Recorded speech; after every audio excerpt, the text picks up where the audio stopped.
HN unique division chemistry परिवार पर सभी प्यारे विद्यार्थियों को प्यारा प्यारा सा good morning, good afternoon, good evening. यहाँ पर आज हम एक दुखद बात बताना चाहेंगे आपको कि हमारे बाराबंकी के मीन्स से बहुत ही विद्वान केमिस्ट्री के उमा शंकर श्रीवास्तव जी का आज जो है हमारे बाराबंकी के मीन्स से हम लोगों के बीच से चले गए।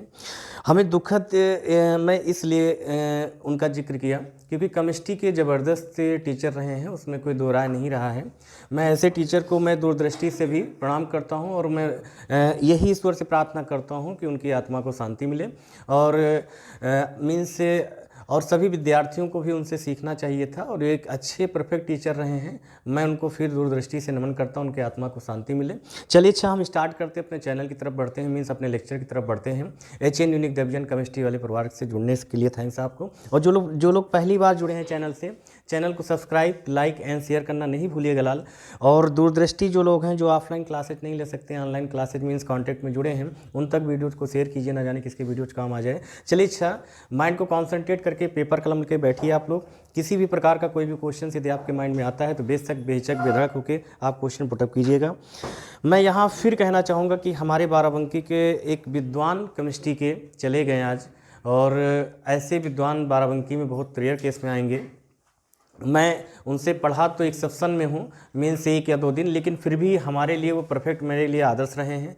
और इसी प्रकार बाराबंकी के अदर जितने भी टीचर्स हैं उन सभी टीचरों को भी मीन्स से बाराबंकी के सर्वश्रेष्ठ कोचिंग संस्थान जो पहले आज से कई वर्ष पहले चलती थी, जो पुराने स्टूडेंट्स हैं, जो पुराने स्टूडेंट्स तो छोड़िए, जो एक प्रकार से जो पुराने टीचर्स होंगे उनको पता होगा। ब्रजेश सर हमारे ऑलराउंडर कहे जाते थे, वो भी एक ऑलराउंडर का मतलब कि वो फिजिक्स केमिस्ट्री के विद्वान थे। उन्हीं के एक ग्रुप के हमारे उमा शंकर श्रीवास्तव जी है ना। तो इस एक प्रकार से ध्यान रखिएगा, जितने भी टीचर्स हैं, जितने भी हमारे स्टूडेंट्स हैं, सभी लोग आप आपस में कॉम्बिनेशन बना के रखिए, कंटिन्यूअस से स्टडी करते रहिए और कंटिन्यूअस अपने अपने फोकस, अपने अपने लक्ष्य पर ध्यान दीजिए। चलिए अच्छा स्टार्ट करते हैं। तो हम लोग का फैमिली कौन सी चल रही लाल? नार्डियन फैमिली चल रही। तो हम लोग जिक्र करेंगे नार्डियन फैमिली में। हम लोगों ने फिजिकल प्रॉपर्टीज ऑफ नार्डियन फैमिली हम लोग पढ़ चुके बेटा। हमने इस सेशन में कुछ पॉइंट्स आपको ये भी बताए हैं कि जो physical properties of P blocks, हमने पी ब्लॉक से कुछ फिजिकल प्रॉपर्टीज पढ़े हैं। सभी लोग क्रीडेंस के साथ बोलिएगा, कॉन्फिडेंस के साथ बोलिएगा। कहने मतलब सभी लोगों को इलेक्ट्रॉनिक कॉन्सेशन पी ब्लॉक के याद हो गए? सभी लोगों को याद हो गया? याद होने मतलब कि बिना देखे आप कर सकते हैं। जिन लोगों को नहीं समझ में आया होगा वो लेक्चर देख लेंगे, लेक्चर में है ना वो सारी चीज़ें उसमें बताई गई कैसे इलेक्ट्रॉनिक कॉन्सेशन किया जाता है। उसका शार्ट ट्रिक भी बताया गया है, एक एक एलिमेंट्स का बताया गया है। और एक चीज़ ध्यान रखिएगा कि जितने भी हमारे मीन्स से एटॉमिक्स नंबर वगैरह हैं वो भी याद करने का ट्रिक आपको ने बता दिया था। Decreasing order and increasing order में पी ब्लॉक्स में जब जैसे हम आगे की तरफ बढ़ते हैं, पीछे की तरफ बढ़ते हैं, तो उनके इंक्रीजिंग और डिक्रीजिंग पर डिपेंड करते हैं। उनके पी ब्लॉक के सभी के एटॉमिक नंबर आप याद कर सकते हैं आसानी से। अक्सर आपके माइंड में पहले क्वेश्चन ये आता था कि हम पी ब्लॉक्स के एलिमेंट्स को कैसे याद करें, पी ब्लॉक्स की प्रॉपर्टीज़ को कैसे हम लोग वहाँ पर लर्न करें। लेकिन यहाँ पर एक प्रकार से आप लोग एलिमेंट्स भी याद करते थे तो थोड़ा हेजिटेशन फील होती थी। अब जहाँ तक मेरी समझ से कि पी ब्लॉक के सारे एलिमेंट्स आपको याद हो चुके होंगे। नहीं याद हुए हैं तो मैं अभी 2 से 3 मीन्स 5-10 मिनट में मैं सारे एलिमेंट्स को लिखने का तरीका मैं आपको बताऊंगा और एक प्रकार से यहीं पर एक बार मैं उसका रिवीजन करवा दूंगा, क्योंकि मुझे पता है कि आप लोग बड़ी शालीनता, बड़ी गंभीरता के साथ, कहने मतलब बड़ी आप लोग स्टडीज करते हो लेकिन घर पर जाकर आप इग्नोर कर देते हो, पढ़ते लिखते नहीं हो। ये गलत चीज़ है। और इसमें ऐसा नहीं कि सभी विद्यार्थी एक जैसे होते हैं, सभी विद्यार्थी ऐसे नहीं होते। कुछ विद्यार्थी मन लगा के पढ़ते हैं लेकिन उनका स्टार्टिंग में ध्यान नहीं दिया, जिसकी वजह से उनका माइंड मीन्स से IQ लेवल इतना अच्छा नहीं हो पा रहा है, लेकिन फिर भी प्रयास कर रहे हैं, वो सफल होंगे, उसमें कोई दो राय नहीं। अब हम जब बात करते बेटा इसकी हमने कहा कि जो पी ब्लॉक्स में एलिमेंट्स जितने भी प्रेजेंट होंगे उन सभी के एटॉमिक्स नंबर वगैरह का जिक्र करते हैं, या एलिमेंट्स कैसे फिल किए जाते हैं, उनका इलेक्ट्रॉनिक कॉन्फिगरेशन क्या होता है। किसी एक एलिमेंट्स का इलेक्ट्रॉनिक कॉन्फिगरेशन मैं आपको बता दूंगा। उसके बाद सभी ग्रुप्स के इलेक्ट्रॉनिक कॉन्फिगरेशन करना आपको आ जाएगा। एटॉमिक नंबर जो होता है किसी एक का, इंक्रीजिंग डिक्रीजिंग के बिहेव पे, और एलिमेंट्स भी सारे आपको याद होने चाहिए। अब मुझे पता है कि आप रट नहीं सकते हैं, इसलिए मैं प्रयास करता हूँ मैं 5 से 10 मिनट में एक बार मैं फिर इस लेक्चर में एक बार रिवीजन करवा देता हूँ। आप लोग यदि एग्री हो तब मैं बोलूँ, बताइए आप लोग एग्री हैं बेटा? आप लोग एग्री एक बार 5 से 10 मिनट में रिवीजन करवा लिया जाए, किसी को कोई दिक्कत बेटा? कन्फर्मेशन से ना। चलिए अच्छा, तो नाइट्रोजन फैमिली के जो एलिमेंट्स हैं, एक चीज़ ध्यान रखिएगा, आज के लेक्चर में हम लोग प्रयास करेंगे कि ये जो ऑक्साइड होते हैं रिएक्टिविटी टुवार्ड्स से हाइड्रोजन, रिएक्टिविटी टुवार्ड्स मीन्स से जो ऑक्सीजन्स होते हैं हाइलाइट में, और ये हाइड्रोजन होंगे और हाइड्रोजन होंगे, है ना। तो ये सारे जो होते हैं कैसे रिएक्ट होते हैं एक दूसरे से, इनकी केमिकल प्रॉपर्टीज भी हम लोग पढ़ेंगे। अक्सर जिक्र किया जाता है कि जो एसिड होते हैं, एसिड का जब क्लासिफिकेशन करते हैं तो ये oxy acid and hydro acid में टूटते हैं। तो यहाँ पर हम लोग इससे पहले ये पॉइंट मैं आपको स्टडीज करवा चुका हूँ, जिसमें A2O3 और A2O5 से रिलेटेड पॉइंट होते थे। तो रिएक्टिविटी टुवार्ड्स मीन से ऑक्सीजन, ऑक्सीजन से रिएक्ट करेगा तो जाहिर सी बात है ऑक्साइड, हाइड्रोजन से रिएक्ट करेगा हाइलाइट, और हाइड्रोजन से रिएक्ट करेगा हाइड्राइड। ये सारे पॉइंट्स हम लोग एक बार फिर से रिवीजन कर लेंगे आज के लेक्चर में। लेकिन उससे पहले हम लोग यहाँ पर देख लेते हैं कि जो नाइट्रोजन फैमिली है, इनके इलेक्ट्रॉनिक कॉन्फिगरेशन और इनके एलिमेंट्स कौन से होते हैं, एटॉमिक नंबर क्या होंगे, कैसे होंगे। सिर्फ एक ही ग्रुप्स के बारे में पढ़ने से सारी चीज़ें आपकी कंप्लीट होती जाएंगी। आपको मैंने पहले ही बताया था कि अपना कॉन्सेप्ट जो है रटना नहीं समझना है। मैं प्रयास ही करता हूं कि आपके समझ में आ जाए, फिर भी कहीं समझाने में हमारी कोई त्रुटियां रह जाएं तो आप बेझिझक बेधड़क होकर आप क्वेश्चन पुटअप कर लेंगे लाल। चलिए अच्छा स्टार्ट करते हैं। तो हम लोग पी ब्लॉक की बात करते हैं। नाइट्रोजन फैमिली मतलब बोले तो पी ब्लॉक्स, क्योंकि हम नाइट्रोजन फैमिली और बोले तो हमने पी ब्लॉक्स क्यों कहा, क्योंकि जो नाइट्रोजन फैमिली है ये पी ब्लॉक्स का ही एक ग्रुप है, पी ब्लॉक्स का ही एक ग्रुप है। और टोटल ग्रुप्स नंबर कल हमने आपको बातों बातों में समझा दिया था कि टोटल ग्रुप्स नंबर कितने होते हैं, 18 होते हैं। 18 में से सभी का क्लासिफिकेशन मैंने कर दिया था, क्लासिफिकेशन कर दिया गया था। क्लासिफिकेशन क्या था, मैंने आपको बताया था कि 1 से 2 की जब बात करेंगे, ये आपका एस ब्लॉक होता है बेटा। कौन सा ब्लॉक होता है लाल, एस ब्लॉक होता है। और फिर बेटा ये 3 से 12 तक बात करेंगे, ये बेटा होता है डी ब्लॉक होता है, डी ब्लॉक होगा। फिर अगला कौन सा हो जाएगा बेटा, 13 से बेटा 18 तक जब बात करेंगे बेटा, तो ये क्या हो जाएगा बेटा, ये आपका पी ब्लॉक होता है। एक लास्ट बचता है जिसको आप क्या बोलते हैं बेटा, एफ ब्लॉक। क्या कहते हैं लाल, क्योंकि हमको पता है जो एफ ब्लॉक होते हैं, एफ ब्लॉक जो होते हैं वो आपके डी ब्लॉक्स के एलिमेंट्स होते हैं। मीन्स उसमें उनको रखना चाहिए था, वहाँ पर स्पेस नहीं था, तो वहाँ से नीचे डी ब्लॉक के नीचे 2 सीरीज बनाई गई जिसको आप लेंथेनाइट एंड एक्टिनाइट के नाम से जानते हैं। कंफर्म हो गया ना, तो ये चीज़ कंफर्म हो गया। ये जो होते हैं ये आपके कहाँ के होंगे, 3 to 12 के बीच के होते हैं। कंफर्म हो गया ना। चलिए अच्छा, अब जिक्र करते हैं नाइट्रोजन फैमिली। तो नाइट्रोजन फैमिली में कौन कौन से एलिमेंट्स होते हैं, कौन बताएगा भैया। अच्छा एक चीज़ ये बताइए आप लोग, जो नाइट्रोजन फैमिली होती है, नाइट्रोजन फैमिली को शॉर्ट और अदर किस फैमिली के नाम से जानते हैं, निकोजन्स के नाम से जानते हैं बेटा। और जो निकोजन्स के नाम से जानते हैं और जो इनके कंपाउंड्स होते हैं निकनाइट्स होते हैं। कंफर्म हो गया ना। एक चीज़ ध्यान रखिएगा, माइंड को कॉन्सेंट्रेट करके पेपर कलम लेके बैठिएगा। यहीं आज आप पढ़ेंगे, थोड़ा सा डेमो लेंगे हाइब्रिडाइजेशन का।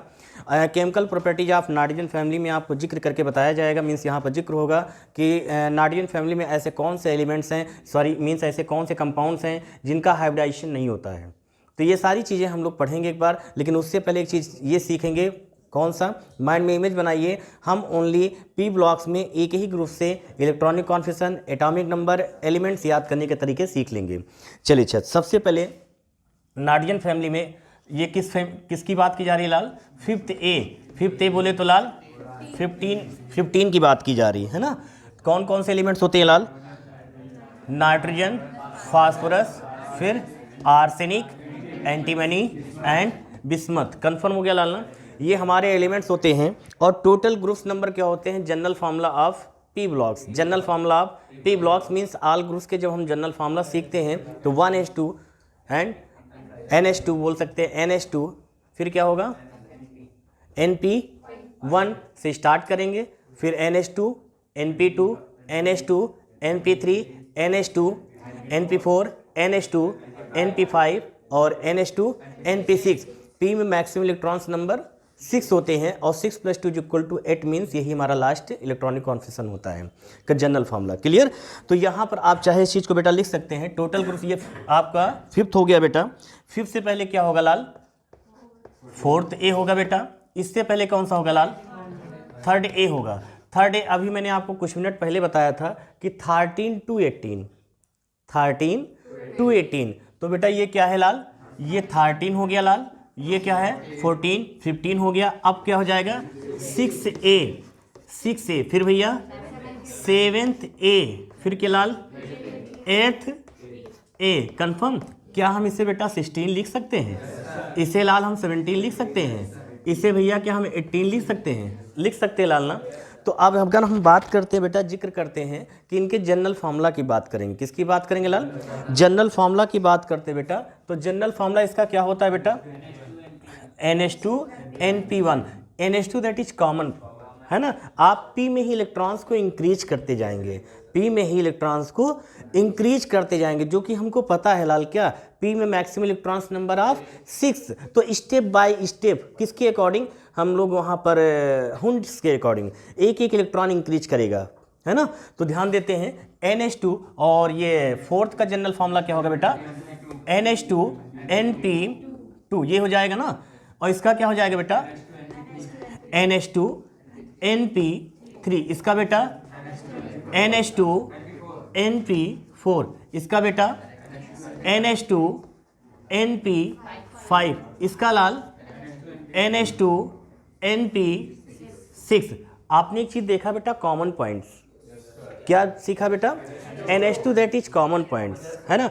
आपने एक चीज यहीं से बेटा और सीख सकते हैं, किसी भी सेल की जो स्टार्टिंग होती है वो लो लेवल से होती है। किससे होती है?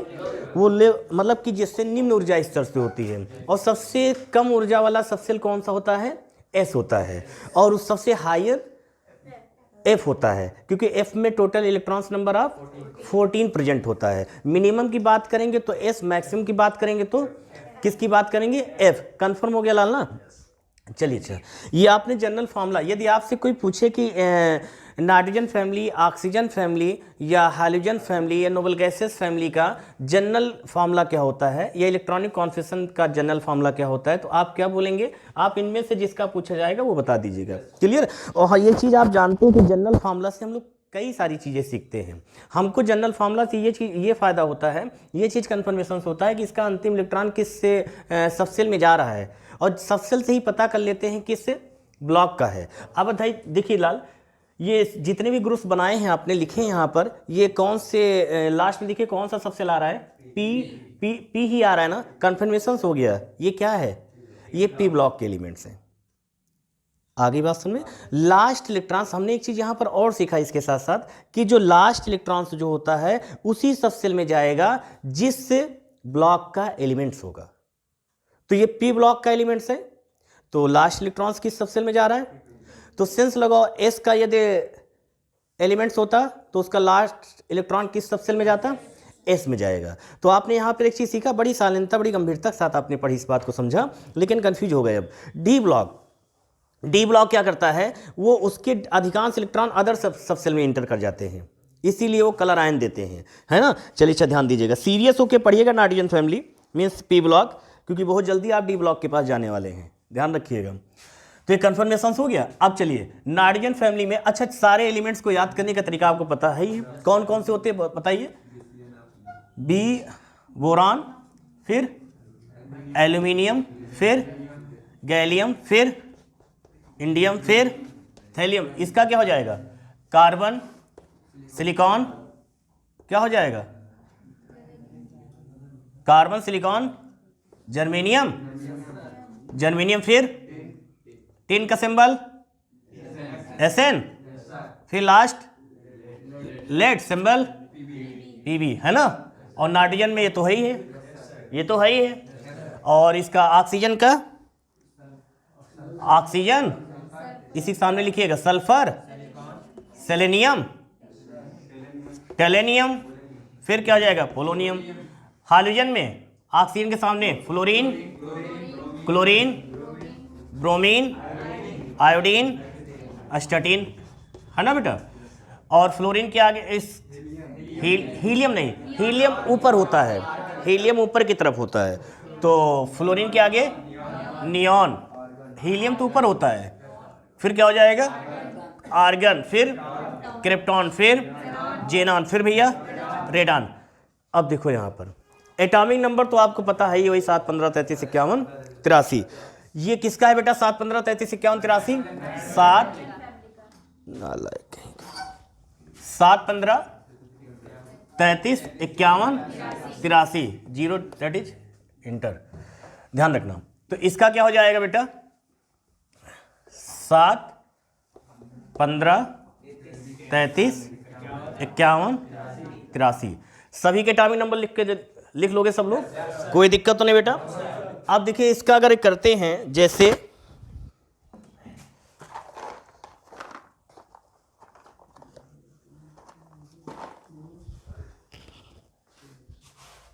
ध्यान रखिए, जैसे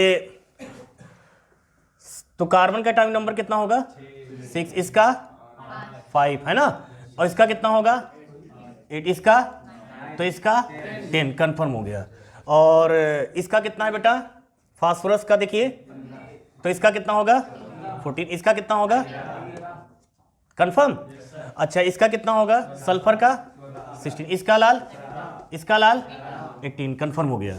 इसका देखिए 33 है ना, इसका कितना होगा 32, इसका 31 है ना, और इसका कितना होगा 34, इसका कितना होगा 36।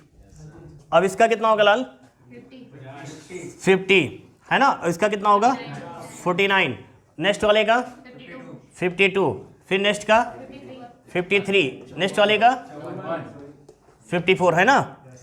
अब लास्ट सेकेंड लास्ट नहीं बोलेंगे, सेकेंड लास्ट मैंने क्यों बोला, क्योंकि लास्ट एक और होता है जिसको आप बोलते हैं क्या अनपेंटियम, that is radioactive elements है ना, तो उनका हमने जिक्र किसी ग्रुप में नहीं किया है। जिनके एटॉमिक नंबर याद करने की ट्रिक आपको मैं बातों में समझा दिया था, क्लियर। फिर इसका लाल कितना है नाइट्रोजन, फास्फोरस, आर्सेनिक, एंटीमनी, इसका कितना हो जाएगा 82, इसका कितना हो जाएगा 84 है ना, इसका 85, इसका 86, कंफर्म। लास्ट वाले तो सभी को याद है, कोई दिक्कत तो नहीं, क्लियर है लाल ना। अब देखो लाल, अब देखो इनके आपने बातों में एटॉमिक नंबर आपने सारे लिख लिए, क्लियर। अब ध्यान, याद करने के तरीके सबको पता है, जिनको नहीं पता है एक बार गलती से सुन लेंगे। क्या है, जैसे ये है बैगन, आलू, गाजर, इन, थैला है ना, और इसका क्या हो जाएगा है? क्या चाची हाँ बताओ, कैसी गीत या गाना, कैसी गाना या कह सकते हैं कैसे गाना सुनाऊं है ना, या आप कैसे सेंटेंस बना सकते हो किसी तरीके से, कैसे गाना सुनाऊं मैं, ये जो भी हो सकता है। और नेक्स्ट वाले दे सकते हो नाइट्रोजन, फास्फोरस, आर्सेनिक, एंटीमनी करके, मतलब कि नाइट्रोजन, फास्फोरस से आर्सेनिक, एंटीमनी, बिस्मत, नाना पाटकर है दिया है ना, या आप नेपाल, पाकिस्तान, ऑस्ट्रेलिया सब भिखारी जो भी कर लो है ना, या न अरे छोड़ो अदर नहीं, ऑक्सीजन, सल्फर, सेलेनियम, टोलोनियम, ओ शत्रुघ्न सिन्हा तेरे पड़ोसी हम, आप कर सकते हो ऐसे।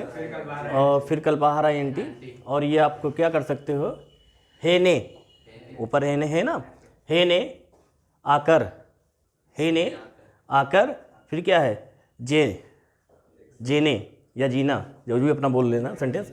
देखो आप अपने तरीके से जैसा याद करने का तरीका बना लो है ना, तो इस चीज़ को ध्यान रखिएगा। लेकिन एक ध्यान रखिएगा लिखोगे कैसे, रियल कैसे लिखोगे, रियल इनके नेम क्या हैं, boron, aluminium, gallium, indium, thallium, carbon, silicon, germanium, tin, lead, nitrogen, phosphorus, arsenic, antimony, bismuth, oxygen, sulphur, selenium, tellurium, polonium, fluorine, chlorine, bromine, iodine, astatine, neon, argon, krypton, xenon, radon. ये बात समझ में आ गई ना, clear.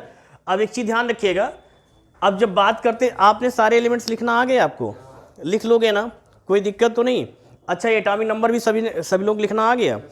अच्छा अब इनमें से किसी एक का मैं इलेक्ट्रॉनिक कॉन्फिगरेशन लिखने जा रहा हूँ और सभी का लिख के दिखाओगे आप लोग है ना। चलिए किसका कर दे, फास्फोरस का किया जाए, इस फास्फोरस का, बिस्मथ का, चलो बिस्मथ का, लेकिन बिस्मथ का कर देंगे, सारे तो कर ही लोगे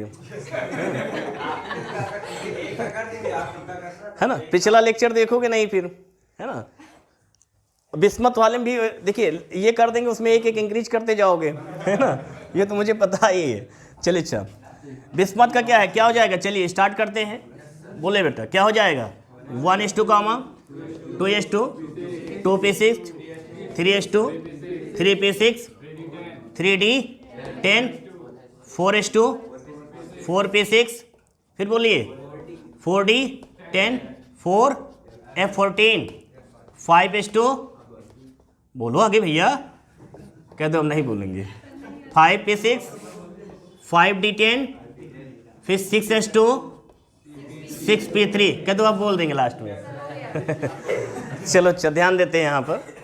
इसी का शॉर्ट फॉर्म आप कर सकते हो, इसी का शॉर्ट फॉर्म बेटा कर सकते हो। ध्यान रखना, यदि आपसे पूछे कि बिस्मथ का किया है, यदि आपसे कोई पूछे कि इसका पोलोनियम का या स्टेटिन का या रेडॉन का करना है, तो इसमें आप 3 के बजाय 4 5 6 गलती से 7 ना करना, है ना, तो मतलब कि 6 कर दोगे सभी के हो जाएंगे। अच्छा, जब आपसे कोई पूछे अच्छा बिस्मथ के बजाय हमको इसका लेट का बताओ, तो क्या करना, यहाँ से 1 कम कर देना, 2 कर देना, है ना। अगर आपसे कोई पूछे नहीं भैया हमको इसका इंडियम थैलियम का करके दिखाओ, तो थैलियम का करोगे तो क्या हो जाएगा, यहाँ पर क्या हो जाएगा भाई, थैलियम कहाँ का है, 3rd का है, तो इसमें जाएगा जनरल फार्मूला क्या होता है NH2NP1, तो NH2NP1 N दैट इज क्या है, प्रिंसिपल क्वांटम नंबर मीन्स। अब ध्यान दो, नोटिस करो बेटा, यहाँ प्रिंसिपल क्वांटम नंबर जिसको आप बोलते हैं मुख्य क्वांटम संख्या, मतलब प्रधान क्वांटम संख्या, कक्षा, है ना, आवर्त, जिस लैंग्वेज में समझ पाओ वैसे समझ लो, कई सारे नाम बता दिए आपको। मतलब कि आवर्त स्टेप बाय स्टेप बदलता रहेगा, लेकिन सबसेल एंड सबसेल में प्रेजेंट इलेक्ट्रॉन्स नंबर वो चेंज नहीं होंगे। ये बात समझ दैट नालायक, बात समझाएगी लाल का नहीं है, कंफर्म हो गया भैया ना। एक चीज ध्यान दीजिए, ये सारे पॉइंट्स आपको इलेक्ट्रॉनिक कांस्टेंट करना आ गया। जैसे किसी की आप बात करते, जैसे फास्फोरस कर लीजिए, तो फास्फोरस का करके दिखाइए, तो इसका करेंगे तो 1s2 2s2 2p6 3s2 3p3 confirm है, क्लियर, कैलकुलेट कर लो कितने हो गए, 3 + 2 = 5, अरे हो तो गए, है ना। अब इसका यदि आपसे कोई पूछे सल्फर का बताइए, तो क्या करेंगे, जहां पर ये 3 है वहां पर 4, जब आपसे पूछे क्लोरीन का बताइए, जहां पर 4 है वहां 5, कोई पूछे आर्गन का जहां पर 6, तो 6 + 2 = 8 मीन्स ऑक्टेट कंप्लीट, अष्टक नियम के अकॉर्डिंग चल रहा है। ये सारी बातें समझ में आ गई आपको, हे भैया समझ में आया, नहीं आया होगा तो लेक्चर देख लेना। चलिए अच्छी बात है, अच्छी बात है, बात समझ में आ गई ना, क्लियर हो गया ना, कंफर्म। तो सभी लोग ये सारी बातें समझ में आ गई हैं। एक बार जाके घर पर गलती से रिवीजन आप लोग कर लीजिएगा, है ना, थोड़ा कष्ट कीजिएगा आप लोग, इस चीज़ को ध्यान रखिएगा। तो मैं इस चीज़ को रब कर दूं, रब कर दिया जयलाल, चलिए।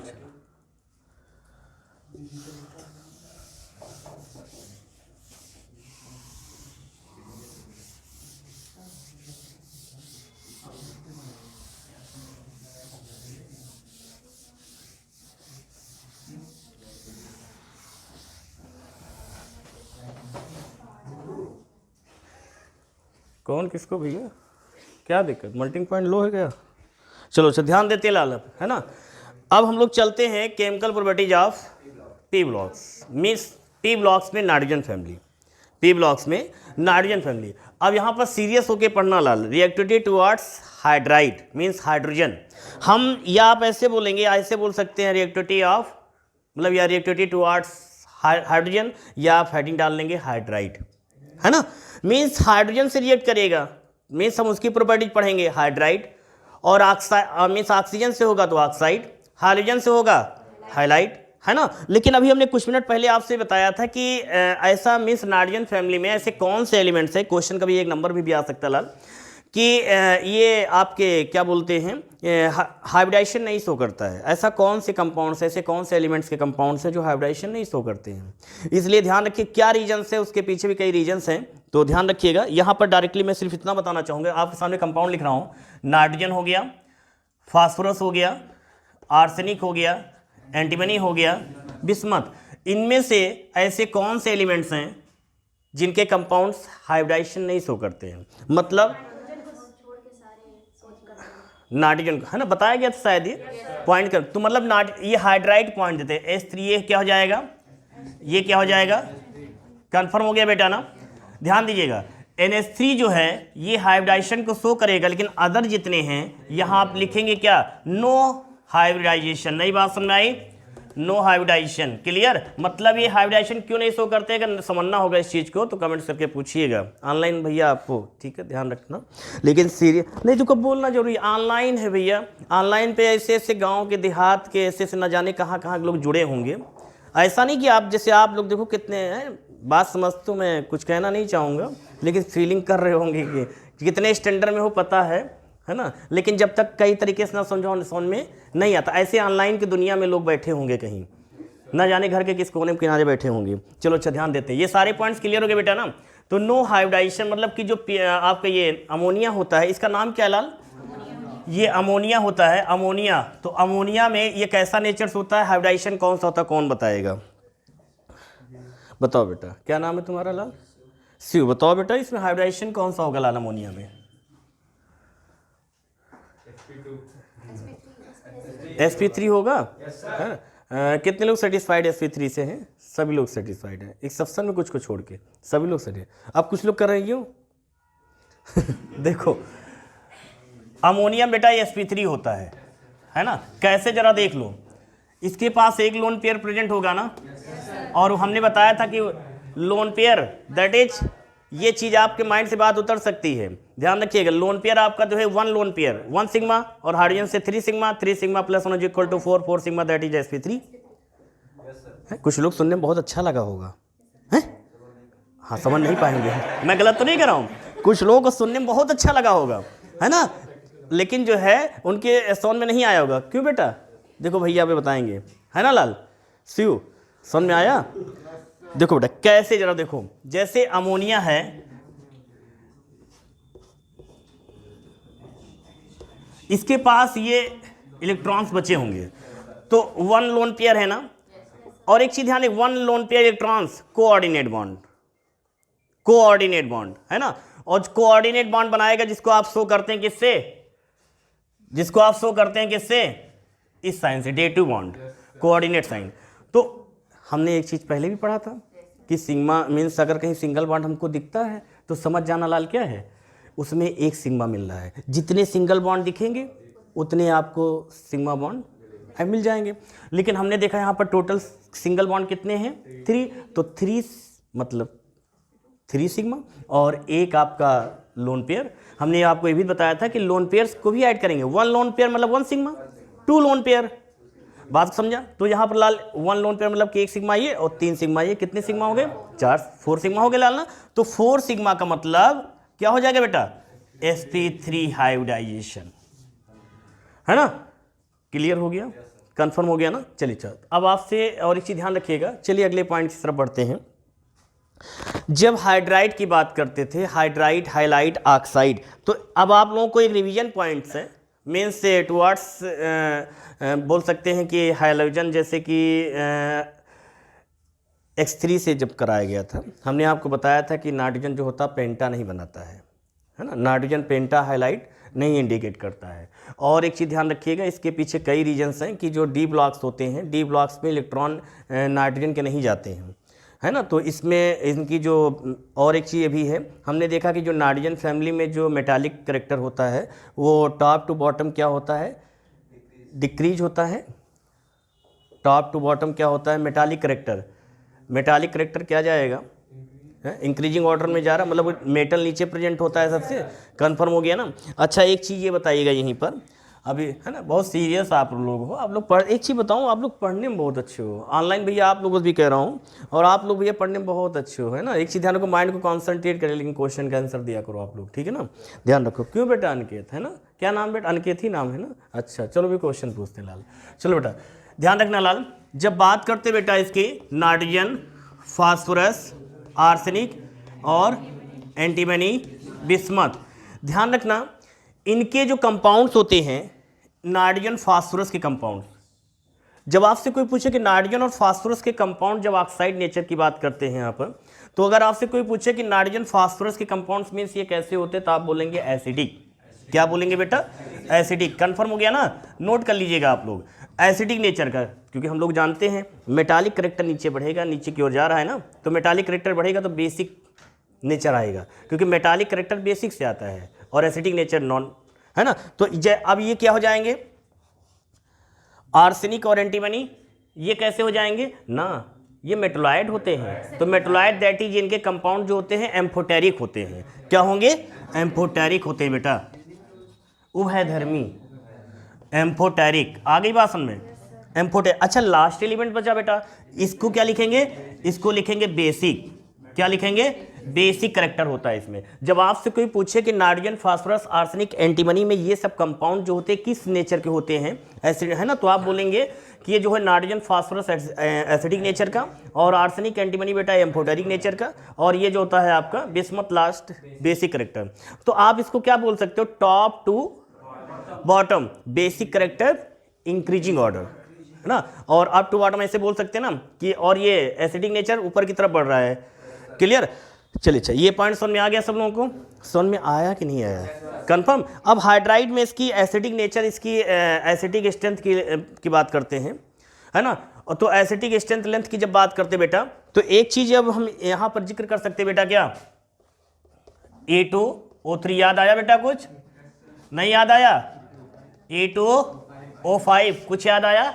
ऑक्सीडेशन नंबर अदर, अगर हम इस फैमिली की बात करेंगे तो दोनों top to bottom decreasing order में, top to bottom decreasing order में। मतलब बात करें बेटा, अगर इनके कंपाउंड्स हम बनाएंगे तो कंपाउंड्स के क्या बन सकते हैं?